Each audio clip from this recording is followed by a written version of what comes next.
KAO ya. Saya mau cerita dulu tentang taksonomi. Ya. Taksonomi itu adalah peta. Medpen ini berada dalam rumpun apa? Ya, secara global, ketika kita ngomong pohon filsafat ilmu, maka perbincangan paling universal, ya, paling kuliahnya, jadi secara umum, general, kita ngomong filsafat, ya, dimanapun kita belajar, mau di Harvard, mau di Berkeley, mau di Sorbonne Prancis, ya, mau di Al Azhar, mau di Khartoum, ya, mau di mana aja, ya, namanya pohon akar atau pohon akar filsafat ini berarti semesta pembicaraan kita tentang filsafat. Apa itu filsafat? Filosofi, cinta pada kebijaksanaan. Jangan diartikan filsafat sebagaimana orang barat bilang ya. Sekarang perlahan orang barat sudah mulai menengok pendefinisian filsafat di dunia Islam. Di dunia Islam, filsafat itu diartikan sebagai apa? Al-hikmatun muntahal ilmi. Jadi kebijaksanaan itu adalah puncak dari segala ilmu yang kita pelajari. Sementara ilmu adalah spesifikasi dari pengetahuan. Kalau pengetahuan bersifat umum saja, kita sekedar tahu, maka ilmu tidak sekedar tahu. Jadi ilmu adalah pengetahuan yang spesifik, yang di dalamnya ada kekuatan jelajah untuk menjelaskan, untuk mengakumulasi, untuk mengkonsistensikan. Itu ilmu. Jadi ilmu adalah pengetahuan yang spesifik karena dia observasional, eksperimental, apalagi ya, masuk akal, empiris, teoritis, akumulatif, itu adalah ilmu. Sementara ilmu yang sudah canggih kayak itu, yang sudah sophisticated kayak itu, ternyata dia harus muncak kepada siapa? Puncak dari sekian ilmu, puncaknya adalah kebijaksanaan, prudent, ya. Prudensial itu kebijaksanaan dalam permusyawaratan, perwakilan, itu sila keempat ya. Jadi sekian banyak ilmu itu muncaknya di satu yang namanya hikmah, muncak pada kebijaksanaan. Nah, filsafat ilmu adalah bagaimana kita mencintai ilmu, di mana ilmu itu harus nanti ujung dari perjalanan ilmu ini yang harus sampai pada kebijaksanaan, maka filsafat ilmu atau ilmu yang diperbincangkan oleh manusia di kolong jagat ini selalu memperbincangkan dua hal. Kalau enggak ilmu tentang manusia, tentang dirinya, kalau enggak itu ilmu tentang semesta yang di luar dirinya. Jadi filsafat Islam tidak mengendaki kita membahas yang transendental, yang kausa prima. Kita diharamkan, dilarang untuk membahas Allah sebagai zat. Tetapi yang kita bahas adalah khalqilah, ciptaan Allah.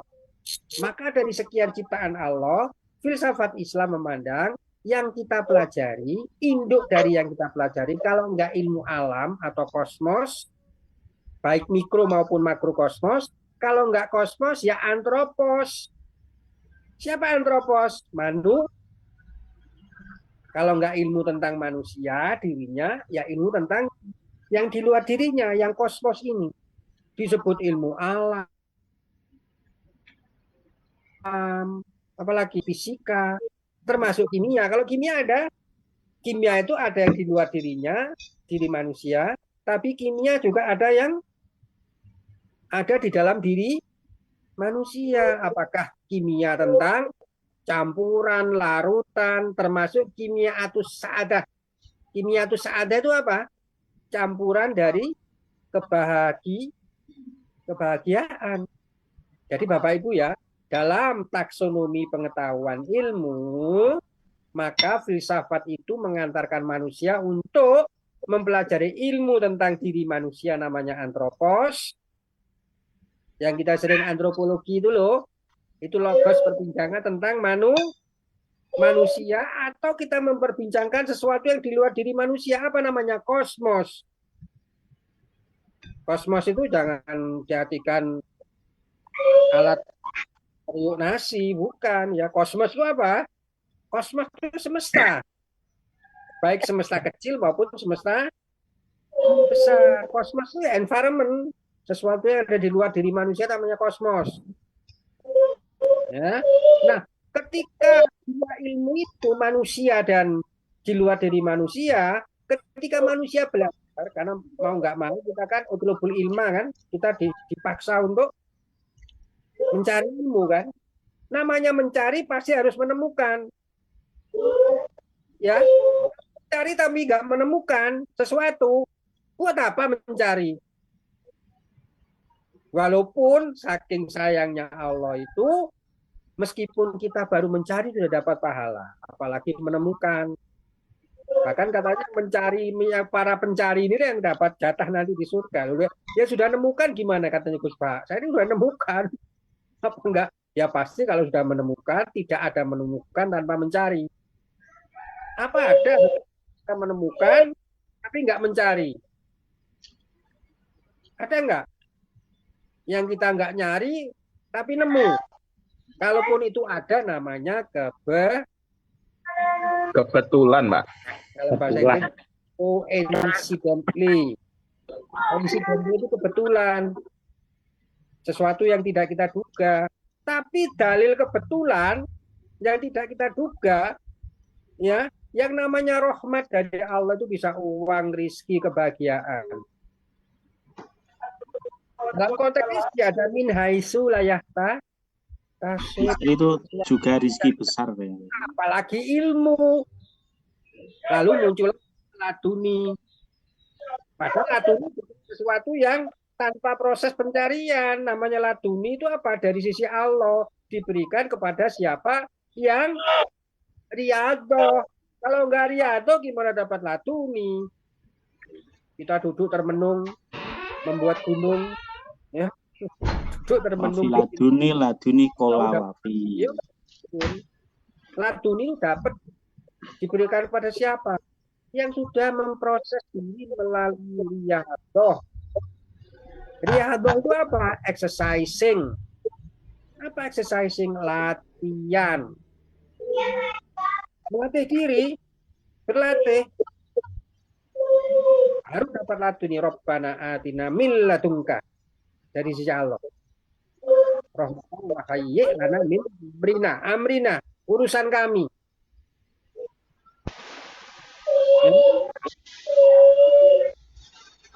Jadi ciptaan Allah itu tidak kholqi ya amri.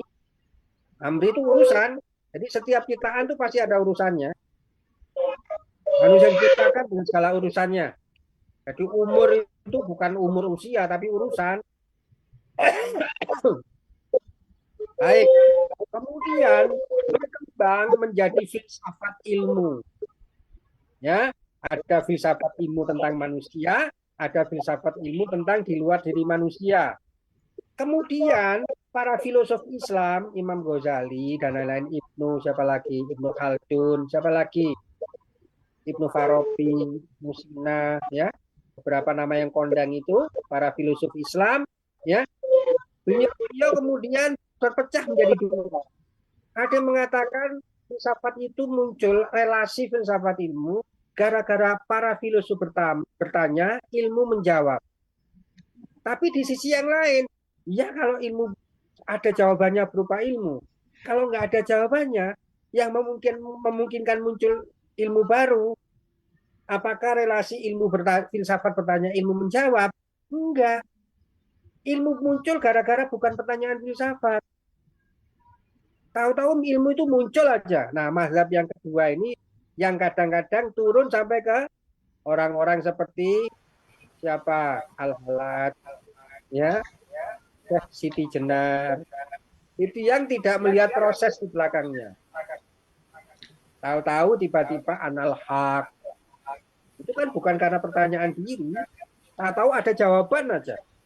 Jadi dua mazhab ini. Imam Ghazali sebagai Hujjatul Islam, argumentator Islam, beliau mengedepankan nalar.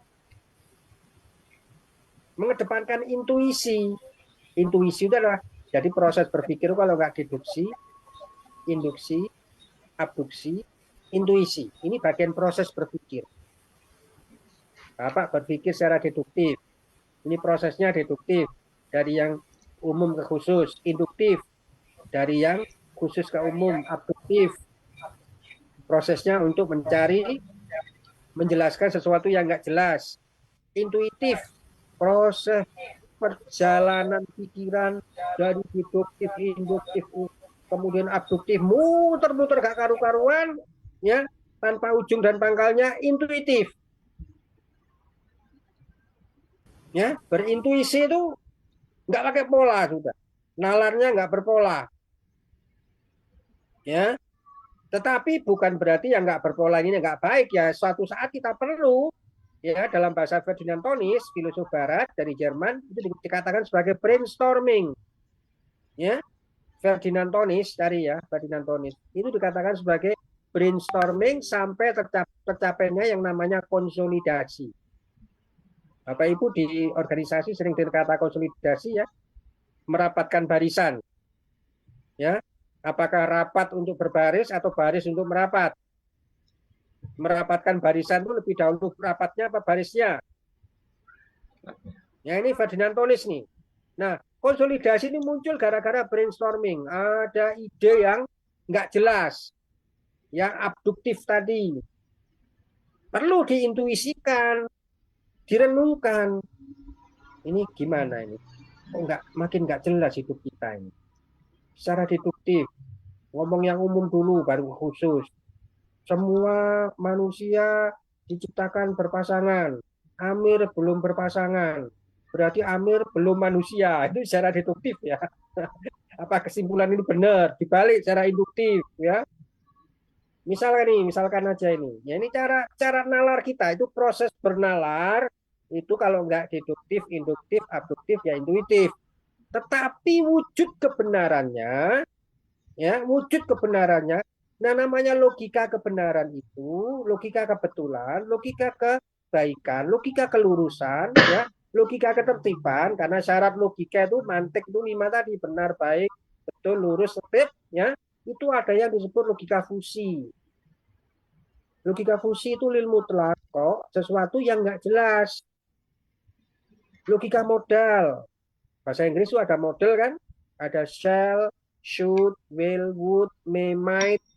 Logika modal, berarti logika yang di dalamnya berisi tentang kebenaran yang apa? Yang mungkin, yang akan, ya, seperti kita bikin kalimat pakai model itu. Lalu ada tuh logika temporal. Logika temporal apa? Kebenaran itu bisa berubah seiring perjalanannya waktu. Logika deontik, logika yang di dalamnya kebenaran itu bergantung kepada apa? Siapa yang memberi izin, apa larangannya, apa yang dibolehkan, itu logika deontik. Biasanya kita bahas syariat itu pakai logika deontik. Tapi juga ada logika inferensial. Kebenaran dalam logika itu bisa berubah seiring dengan konteks inferensinya. Ya, inferensial itu, inferensi itu konteks artinya. Makanya kebenaran seiring dengan konteks. Ketika konteksnya di MPI, maka kebenaran manajemen itu ya pengelolaan. Pengelolaan di mana? Pengelolaan di dunia pendidikan. Tetapi ketika ngomong manajemen di perusahaan, maka logika inferensial konteksnya apa? Ya kalau di perusahaan konteksnya bukan di konteks pendidikan pembelajaran. Nah, itu beda, ya, logika di konteks pendidikan dalam manajemen dan di konteks perusahaan dalam hal manajemen. Itu namanya apa? Masuk ke wilayah logika inferensial. Itu adalah wadahnya. Dari sekian logika tadi, ya, ada yang formal, yang tidak formal. Tetapi logika untuk mencapai kebenaran tadi butuh nalar kan? Sampai kepada kebenaran tadi pakai nalar apa? Apa deduktif, induktif, aduktif, atau intuitif. Nah, metodologi penelitian itu masuk namanya epistemologi. Filsafat ilmu, filsafat bertanya, ilmu menjawab melalui 3 jembatan. Jembatan ontologi, itu ngomong tentang asal-usul. Jembatan epistemologi, ngomong cara membangun pengetahuan. Jembatan aksiologi, ngomong tentang tujuan dari setiap ilmu yang kita kaji. Nah, metodologi itu masuk ke jembatan epistemologi. Ngomong cara kita membangun pengetahuan dan ilmu. Makanya skripsi, tesis, disertasi Bapak Ibu wajib bikin metodologi, wajib paham metodologi penelitian. Karena metodologi penelitian tidak bisa dihindari. Suatu keniscayaan yang harus dihadapi. Untuk apa? Membangun pengetahuan Bapak Ibu, wabil khusus di Prodi Bapak Ibu MPI. Ya, jadi taksonomi metodologi penelitian kuanti, kuali, dan mixed method di mana? Di dalam jembatan epistemologi. Apa itu epistemologi? Adalah jembatan yang menghubungkan antara filsafat dengan ilmu. Di mana jembatan epistemologi adalah bagaimana kita membangun pengetahuan. Kalau jembatan ontologi menjembatani antara filsafat dan ilmu dalam rangka kita mencari, melacak asal-usul. Kalau asal nggak boleh usul, kalau usul nggak boleh asal, itu berarti kita masuk jembatan ontologi. Jembatan itu menghubungkan ontologi ya, menghubungkan filsafat dengan ilmu, berkaitan dengan asal-usul. Tetapi filsafat dan ilmu ketika membangun pengetahuan, jembatannya namanya epistemologi. Ketika menghubungkan filsafat dengan ilmu untuk mencapai tujuan, itu namanya aksiologi. Aksio itu artinya guna tujuan. Laptop Bapak Ibu mereknya Aksio, itu artinya guna tujuan. Makosid sama maksud. Gampang kan? Ada 3 jembatan ya antara filsafat dan ilmu. Ontologi, epistemologi, aksiologi. Fakot, exit. Baru nanti ngomong di epistemologi ada metodologi. Di metodologi ada kalau nggak kuanti, kuali, dan mixed method. Ini direkam nggak ini, Bapak Ibu? Dari yang saya omongkan, Bapak Ibu bisa ngeresep berapa? Bisa nerima berapa persen?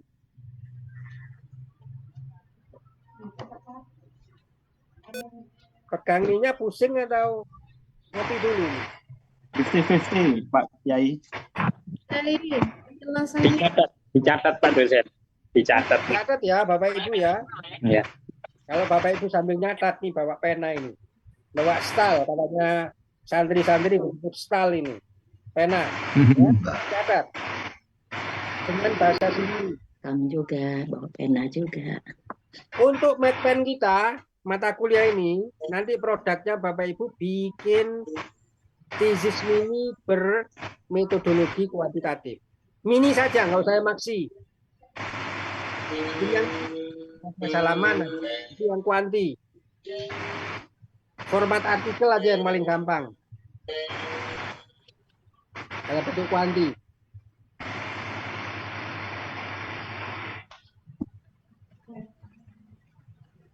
Silakan kalau ada yang mau bertanya.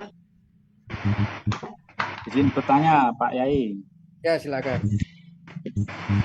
Untuk penelitian kuantitatif itu kan karakteristiknya kan objektivitas. Tapi bagaimanapun itu kan yang membuat kan kita manusia lah. Yang mana subjektivitas kita tinggi. Jadi ya apakah kemungkinan subjektivitas kita akan masuk ke dalam kuantitatif atau memang itu bisa murni begitu Pak Yai? Ya bagus. Yang bertanya siapa tadi? Pak Kurniawan ya? Yeah. Yang barusan nanya siapa? Saya Pak Kurniawan Jambi. Sebutkan nama, alamat. Dari Jambi Pak. Jambi, baik. Bagus nih. Ada pertanyaan apakah ada keterlibatan subjektivitas? Ya, mau baik mau kuanti mau kuali itu ada di bab 3 metodologi penelitian bagian akhir namanya teknik keabsahan data. Teknik keabsahan data itu maksudnya apa? Untuk menjaga objektivitas. Kalau di kuali namanya triangulasi. Pakai 2, pakai 3. Triangulasi metode. Kita pastikan metode di kuali itu kalau nggak dokumentasi ya wawancara ya observasi. Triangulasi metode, apa ya informasi yang kita terima dari wawancara kita nggak percaya 100%. Kita cek dengan dokumentasi dan pengamatan observasi. Yang kedua, triangulasi metode. Teori. Kita di bab 2 pakai berapa teori? Kita adu itu. Teori 1 dan 2 itu dan seterusnya teori utama dan teori pendukung kita adu daya fungsinya. Karena teori itu punya fungsi. Yang di bab 2 dituliskan itu ya, itu ada fungsinya. Nanti sambil saya jelaskan. Di samping triangulasi metode, triangulasi teori, dan triangulasi data atau keterangan di kuali. Keterangan dari informan 1 dan informan 2 pada pertanyaan yang sama, kan nggak mungkin sama persis. Kita cross check. Ya. Sehingga jangan sampai subjektivitas dari peneliti itu masuk. Ingat Bapak, kalau Bapak masuk ke kualitatif, tidak ada yang bisa menghindari subjektivitas dari peneliti. Ketika Bapak Ibu membahas, membuat analisis, itu kan katanya siapa? Dialog gue kan, dialog kan. Dia, teori, log, keterangan informan, gue, pemikiran peneliti. Tidak bisa menghindari. Cuman Bapak Ibu ini kan sedang membuat laporan penelitian ilmiah kan. Kalau pendapat Bapak Ibu terlalu dominan mengalahkan keterangan dari para informan, ya nggak objektif. Maka sejauh apa subjektivitas boleh muncul di kualitatif, maka Bapak Ibu harus dengan cara apa? Harus mendialogkan secara benar-benar antara dia teori, law, keterangan dari para informan, dan gue sebagai pengamat, sebagai observer. Posisi peneliti pada kualitatif itu sebagai observer, sebagai pengamat. Beda di kuanti. Untuk menjaga validitas, untuk menjaga objektivitas, itu ada uji yang kedua. Uji pertama namanya uji analisis deskriptif. Kita dari data angka yang kita peroleh, kita cari data itu mana yang modus, mean, dan median. Langkah kedua, uji yang namanya uji instrumen penelitian atau uji sampel. Ada validitas dan reliabilitas. Nah, di uji validitas itu, ya, subjektivitas peneliti nggak masuk. Justru di penelitian kuantitatif lah, subjektivitas peneliti tidak bisa masuk sama sekali. Bapak Ibu, kalau di kuanti, itu kan semua yang diolah kan keterangan respon dari para responden kan. Jadi subjek penelitian, orang yang pihak yang dimintai data atau angka atau keterangan, di kuanti namanya responden, di kuali namanya informan. Riset kuali mencari jawaban berupa keterangan kepada siapa? Informan. Riset mencari jawaban berupa angka pada kuanti disebut responden. Itu yang diolah. Data dari responden itu yang diolah. Bagaimana mungkin masuk subjektivitas peneliti? Nggak bisa masuk kok. Responden, misalkan ada 100 responden, kan jawabannya masing-masing. Kita nggak bisa masuk. Tapi manakala kita masuk ke kualitatif, itu kemungkinan subjektivitasnya itu lebih besar. Makanya di kualitatif ada teknik untuk menjaga objektivitas dengan triangulasi, baik triangulasi metode, triangulasi keterangan, maupun triangulasi teori. MKT kalau di kuali. Kalau di kuanti, untuk menjaga objektivitasnya, pakai uji instrumen nama.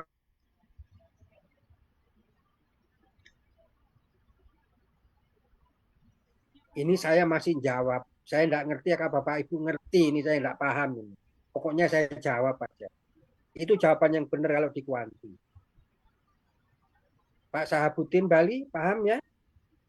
Kalau dari lihat alisnya ini, Bapak ini, dari ininya biasanya orang pintar itu jidatnya lebar.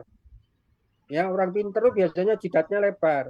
Kalau orang cerdas biasanya botak. Tapi kalau dua-duanya Pak udah botak, jidatnya lebar, itu apa artinya?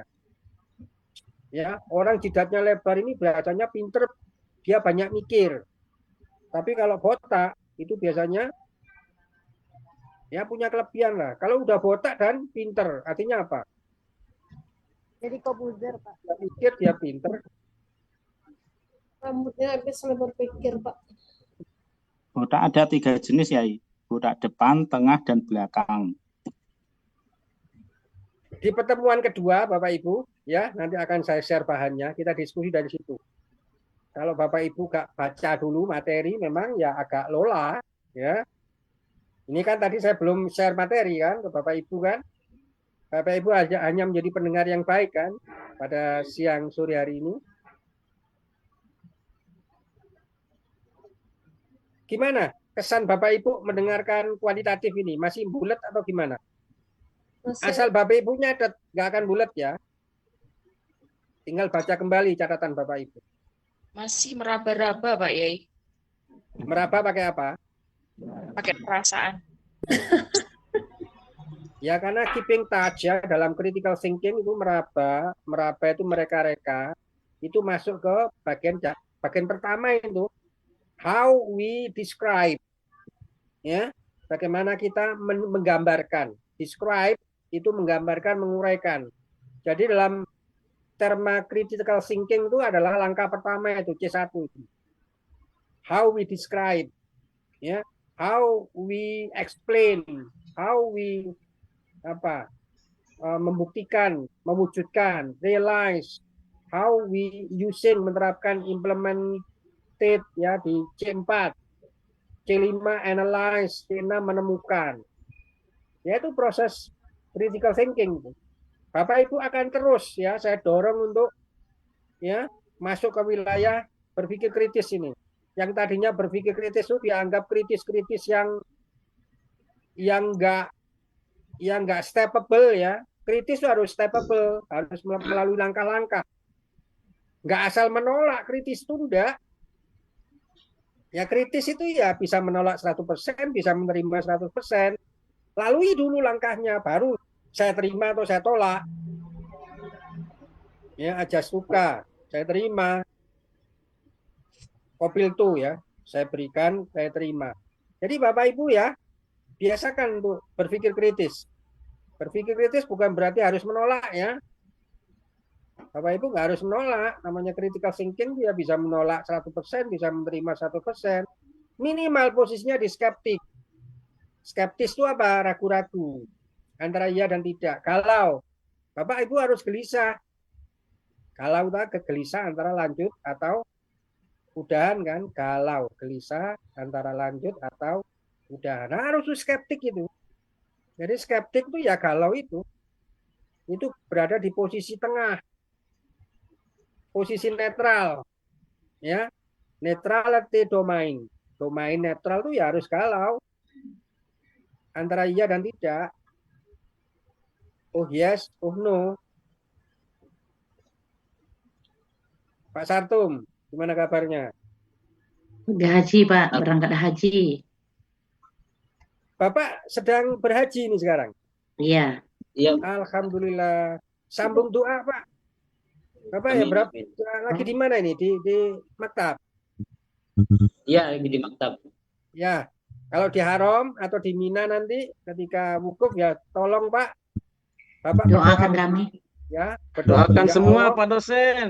dijabah semua doa yang pernah berdoa di tempat ini sedari dulu Amin. sekarang ila yaumil akhir. Saya dulu waktu di Mina saya doa itu.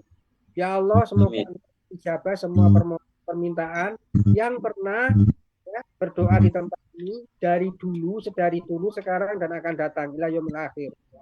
Itu sudah sapu jagat itu. Saya dari guru saya dulu doa begitu ketika di Mina, ketika di Haram.